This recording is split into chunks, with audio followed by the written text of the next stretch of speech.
इतिहास साक्षी है कि पुण्य भूमि भारत की गाथा भारत की अस्मिता, गौरव और राष्ट्रीय स्वाभिमान के लिए विदेशी आक्रांताओं से संघर्ष की महान गाथा है। बर्बर आक्रांताओं ने भारत की आत्मा पर चोट करने और भारत का अपमान करने के लिए हमारी संस्कृति और आस्था के केंद्रों को ध्वस्त किया। सोमनाथ, काशी, मथुरा और अयोध्या के मंदिरों का तोड़ा जाना आज भी भारत की स्मृतियों में जीवित है। सन 1528 में अयोध्या में भगवान श्री राम के मंदिर का मुगल आक्रांता बाबर द्वारा तोड़ा जाना ऐसी ही एक अक्षम्य घटना थी जिसने सीधे भारत के सम्मान और आत्मा पर चोट की। कारण साफ था, अयोध्या के श्री राम के मंदिर पर आक्रमण भारत की आत्मा पर आक्रमण था। जहां हर भारतीय के रोम रोम में राम बसते हैं, वह भारत यह अपमान कैसे सहता। राम मंदिर पर आक्रमण भारत को आहत कर गया था। विदेशी हमलावर अपनी बर्बरता दिखाते गए और भारत अपने आत्म गौरव को फिर से पाने के लिए संघर्ष करता रहा। भारत रामलला के जन्म स्थान पर बाबर के नाम पर बने एक ढांचे को देखता और उसे हटाने का संकल्प लेकर शक्ति संजोया करता। हिंदू समाज आत्मसम्मान के रण में डटा रहा और लगातार हमलावरों द्वारा बनाए गए बाबरी ढांचे को हटाने के लिए लड़ता रहा। सरयू कई बार रक्त से लाल हुई। कभी स्थानीय शासकों ने तो कभी साधु संतों और राम भक्तों ने राम जन्मभूमि की मुक्ति के लिए अपने प्राणों की आहुति दी। 74 बार युद्ध हुए। हम कुछ मोर्चे हारे, पर रण जीतने का संकल्प कभी कम नहीं हुआ। हिंदू समाज तलवारों से रक्त रंजित हुआ, पर उसने हार नहीं मानी। उसका संकल्प अजेय था। 15 अगस्त 1947 को देश की आजादी के साथ सैकड़ों सालों से चले आ रहे इस संघर्ष में नई ऊर्जा और एक नया मोड़ आया। अचानक 23 दिसंबर 1949 को बाबरी ढांचे में श्री राम लला प्रकट हुए। हजारों राम भक्त दर्शन के लिए उमड़ पड़े। तत्कालीन प्रधानमंत्री पंडित जवाहरलाल नेहरू ने उत्तर प्रदेश सरकार को श्री राम लला को विवादित ढांचे से हटाने का आदेश दिया।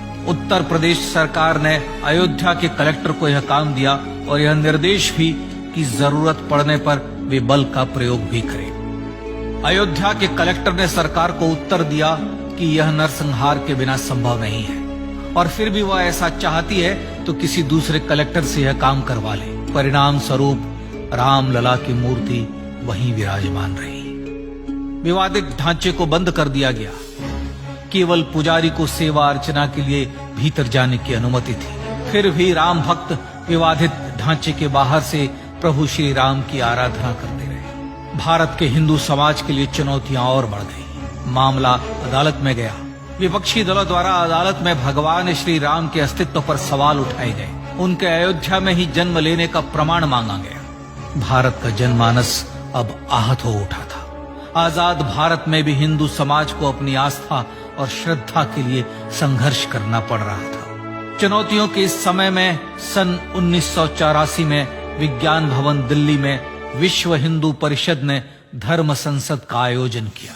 इस संसद में देश भर के संतों ने राम जन्मभूमि की मुक्ति के लिए आह्वान किया और राम जन्मभूमि मुक्ति यज्ञ समिति का गठन किया।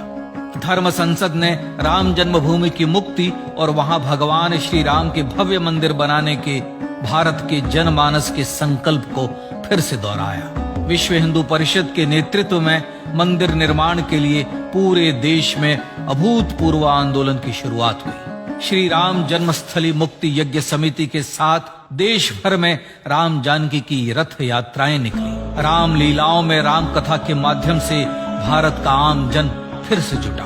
अब सबके मन में एक ही प्रण था, एक ही लक्ष्य था। अयोध्या में जन्मभूमि पर भगवान श्री राम के भव्य मंदिर का निर्माण। सन 1989 में विश्व हिंदू परिषद द्वारा गांव-गांव से रामशिला पूजन करके अयोध्या भेजी गई। 2,75,000 गांवों से रामशिलाएं अयोध्या पहुंची। भव्य राम मंदिर के शिलान्यास का निर्णय हुआ।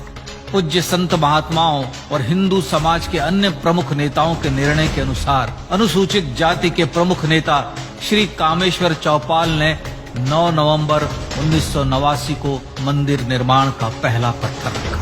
राम जन्मभूमि पर मंदिर निर्माण के लक्ष्य की पूर्ति के लिए सन 1990 में सोमनाथ से अयोध्या के लिए श्री लाल कृष्ण आडवाणी ने रथ यात्रा की शुरुआत की। देश में जन भावनाओं का ज्वार उमड़ने लगा। श्री लाल कृष्ण आडवाणी के रथ यात्रा के साथ साथ मंदिर के लिए जन समर्थन बढ़ने लगा और छद्म सेकुलरवाद बेनकाब होने लगा।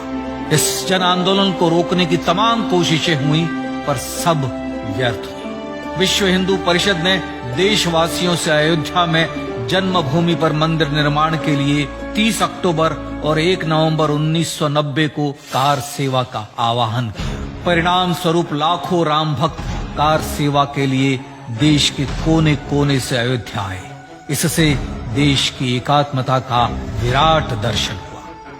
कार सेवकों को रोकने के लिए उत्तर प्रदेश के तत्कालीन मुख्यमंत्री श्री मुलायम सिंह यादव ने अयोध्या में परिंदे को भी पर न मारने देने की घोषणा की। स्थितियां गंभीर हो गई। अयोध्या से 200 किलोमीटर दूर रेलगाड़ियां रोक दी गई। अयोध्या युद्ध भूमि बना दी गई। मार्ग बंद, रेल बंद, चप्पे चप्पे पर पुलिस। अयोध्या सैनिक छावनी में बदल गई। राम नाम पर ऐसी पाबंदी कि अर्थी ले जा रहे लोगों तक को रोका गया क्योंकि वे राम नाम सत्य कह रहे थे। लेकिन सैकड़ों किलोमीटर की यात्रा कर कार सेवक अयोध्या पहुंचने लगे। राम के गीत गाते, होठों पर हंसी और पांव में छाले लिए राम काज के लिए राम भक्त देश विदेश से अयोध्या पहुंच ही गए। कार सेवकों पर गोलियां चली। अनेक कार सेवक शहीद हुए। आजाद भारत में जन्मभूमि पर राम मंदिर के लिए कार सेवकों ने फिर एक बार अपना बलिदान दिया, पर कार सेवकों ने विवादित ढांचे पर भगवा फहरा ही दिया और इस तरह कार सेवा सफल हुई। श्री राम जन्मभूमि आंदोलन ने भारत की सुप्त आत्मा को झकझोर कर जगा दिया। विश्व हिंदू परिषद ने फिर एक बार 6 दिसंबर 1992 को कार सेवा का आह्वान किया। राम भक्तों को कार सेवा करने देने के लिए अदालत में प्रार्थना की गई, पर अदालत ने कोई निर्णय नहीं दिया। परिणाम स्वरूप बौद्ध, जैन, सिख, स्वामीनारायण संप्रदाय, गायत्री परिवार, हर पंथ मत विचार के हिंदू एकत्र हो गए। छूत अछूत का भेद मिटा, जाति की पहचान मिटी। हम सब हिंदू, हम सब सिंधु बन गए।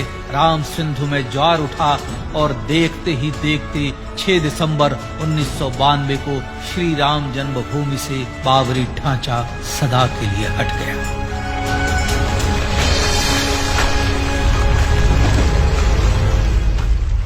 यह क्षण शौर्य, न्याय और सत्यमेव जयते का क्षण था।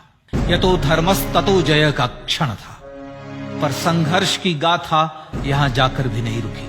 छद्म सेकुलरवादियों द्वारा भारत और भगवान श्री राम के इतिहास को झुठलाने के लिए अदालतों में चुनौतियों का सिलसिला चलता रहा, जो 1950 से चल रहा था।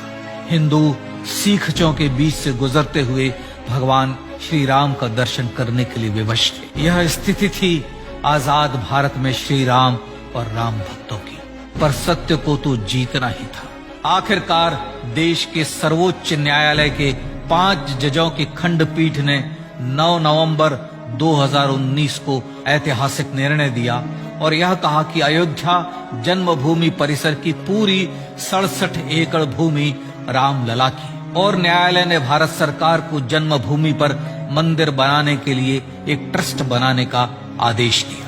सर्वोच्च न्यायालय के आदेश के अनुसार भारत सरकार ने 5 फरवरी 2020 को श्री राम जन्मभूमि तीर्थ क्षेत्र नाम के ट्रस्ट का गठन किया और राम जन्मभूमि न्यास की भूमि जो सरकार द्वारा अधिग्रहित की गई थी, उसे ही नवनिर्मित न्यास को वापस दे दिया गया। 5 अगस्त 2020 को भारत के प्रधानमंत्री श्री नरेंद्र मोदी ने श्री राम जन्मभूमि तीर्थ क्षेत्र के अध्यक्ष पूज्य महंत नृत्य गोपाल दास, राष्ट्रीय स्वयंसेवक संघ के पूज्य सरसंघ चालक डॉक्टर मोहन भागवत एवं उत्तर प्रदेश के मुख्यमंत्री श्री योगी आदित्यनाथ की उपस्थिति में श्री राम जन्मभूमि पर भगवान श्री राम के भव्य मंदिर के लिए भूमि पूजन कर निर्माण कार्य का शुभारंभ किया। इस तरह लगभग 500 वर्षों से राम जन्मभूमि की मुक्ति के संघर्ष का पटाक्षेप हुआ।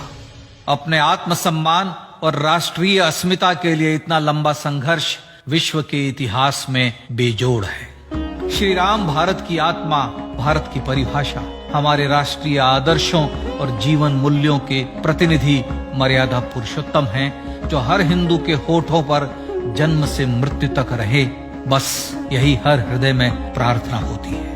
राम भारतीय राष्ट्रीय स्वाभिमान और आसेतु हिमालय से समुद्र पर्यंत तक जन जन को एकात्मता के बंधन में बांधने वाले रक्षा सूत्र है। अयोध्या स्थित श्री राम जन्मभूमि पर बाबर का हमला वास्तव में भारत के स्वाभिमान और राष्ट्रीयता पर हमला था। प्रधानमंत्री श्री नरेंद्र मोदी द्वारा श्री राम जन्मभूमि पर राम मंदिर का पुनः निर्माण न केवल बाबरी मानसिकता का पराभव है, बल्कि संपन्न, सुखी, सुसंस्कृत, सर्वशक्ति संपन्न स्वराष्ट्र का सूर्योदय भी है। यह उस राम राज्य की दिशा में वह कदम है जिसकी अभिलाषा राज राजेंद्र चोल, कृष्णदेव राय, छत्रपति शिवाजी महाराज से लेकर महात्मा गांधी तक ने की थी। अयोध्या में जन्मभूमि पर भगवान श्री राम का मंदिर न सिर्फ राष्ट्रीय गौरव होगा, बल्कि वह श्री राम के आदर्शों का राष्ट्र मंदिर होगा। अब वह महान संकल्प पूरा होने जा रहा है। आइए इस राम यज्ञ, राष्ट्र यज्ञ में जिन ज्ञात और अज्ञात भारतीयों ने अपनी आत्माहुति दी है, उनका पुण्य स्मरण कर उन्हें श्रद्धांजलि दी।